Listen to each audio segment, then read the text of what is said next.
నేను వీడియో ఎవరి కోసం మాట్లాడుతున్నాను ఆల్రెడీ మీరు తమిళలో చూసుంటారు. ఏసన్న గారు లాంటి వాళ్ళని విమర్శిస్తాడు, ఏసన్న గారు లాంటి వారి మీద దోషారోపణ చేస్తాడు ఈ యొక్క జాన్ పాల్. అసలు ఈ సోషల్ మీడియా లేకపోతే ఈ జాన్ పాల్ ఎవడు కూడా మనకు తెలియదు. ఏసన్న గారు దేశాలు దాటి ప్రజలు ఎంతో మందికి తెలుసు. ఏసన్న గారి యొక్క ఆత్మీయత, ఏసన్న గారి యొక్క సేవ జీవితం తెలుసు. అలాంటి వాళ్ళ మీద విమర్శించడం, ఇప్పుడు సాలెం రాజు గారి మీద పడ్డాడు. సాలెం రాజు గారు చేస్తున్నటువంటి సేవ తాత్పర్యము, ఈ రకంగా సేవకుల మీద పడి ఏడవడం బాగా అలవాటు అయిపోయింది ఒక జాన్ పాల్కి. ఎంత ఘోరం అంటే ఈరోజు ఏసన్న గారి పాటలు విని ఎంతోమంది ఆత్మీయంగా ఎదిగిన వాళ్ళు, ఆత్మీయంగా స్థిరపడిన వాళ్ళు, ఆయనను చూసి దేవుని కోసం బ్రతకాలని ఆశపడిన వారు చాలామంది ఉన్నారు. అసలు నీవు సోషల్ మీడియా లేకపోతే నీకు బతుకు లేదు.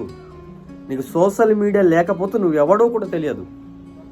కానీ అలాంటి వాడివి నువ్వు ఏసన్న గారి మీదే నువ్వు దూషించే స్థాయి, ఆ స్థితి నువ్వు అట్లా ఫీల్ అవుతున్నావు అంటే నిన్నెవడు ఏం చేయగలడు అనుకుంటున్నావా? జ్ఞాన సౌందర్యాన్ని చూసి ఉప్పొంగిన, జ్ఞాన సౌందర్యాన్ని చూసి అహంకారం చూపించినటువంటి లూసిఫర్ లాంటి వ్యక్తిని యేసుక్రీస్తు ప్రభువారు విడిచిపెట్టలేదు. కోట్ల కొలది దేవదూతలకు నాయకత్వాన్ని వహించి వాళ్ళందరికీ అధికారిగా ఉండి వాళ్ళందరికీ నడిపించే బాధ్యతను తీసుకొని ఆ ఉన్నతమైన స్థితి, ఘనమైన స్థితిని తీసుకున్నటువంటి ఆ వ్యక్తినే యేసుక్రీస్తు ప్రభు లెక్క చేయలేదు. ఎందుకు? అహంకారం, గర్వం వలన. ఈరోజు ఆ గర్వంతో నువ్వు బ్రతుకుతున్నావు, ఈరోజు ఆ అహంకారంతో నువ్వు బ్రతుకుతున్నావు. నీ స్థితి ఏంటో? నాశనానికి ముందు గర్వము నడుచును.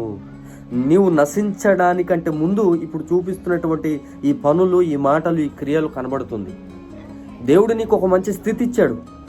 ఒకప్పుడు నీ బ్రతకేంటి, ఒకప్పుడు నీ స్థితి ఏంటి, ఒకప్పుడు నీ బ్రతకవడం కూడా ఎవరికి తెలియదు. కానీ ఈరోజు నీకు ఒక మంచి స్థితి ఇచ్చినప్పుడు దాన్ని నువ్వు కాపాడుకోవాలి. నాకు జ్ఞానం ఉంది కదా, నాకు సోషల్ మీడియాలో ఫాలోవర్స్ ఉన్నారు కదా అని నీవు అహంకారాన్ని చూపిస్తే నీ గతి అధోగతి అయిపోతుంది. ఇక నేనెవడు పట్టుకోలేడు అప్పుడు. ఎందుకంటే దేవుడు కూడా అహంకారులను దేవుడు ఇష్టపడడు. అహంకారులు అంటే గర్విష్ఠులు అంటే ఆయనకు పడదు, ఆయనకు నచ్చదు.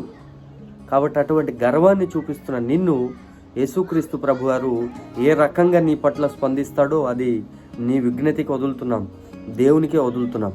కాబట్టి దయచేసి ప్రేమపూర్వకంగా మనవి చేస్తున్నాను, ప్రతి ఒక్క సేవకుడిని విమర్శించడం ద్వారా నాకేదో ఫేమ్ వస్తుందని, నాకేదో పబ్లిసిటీ వస్తుందని నువ్వు ఫీల్ అయితే దానికి మించిన అజ్ఞానం మరొకటైతే భూమి మీద లేదని ప్రభు పేరట తెలియజేస్తూ ఈ మాటలను ముగిస్తున్నాను.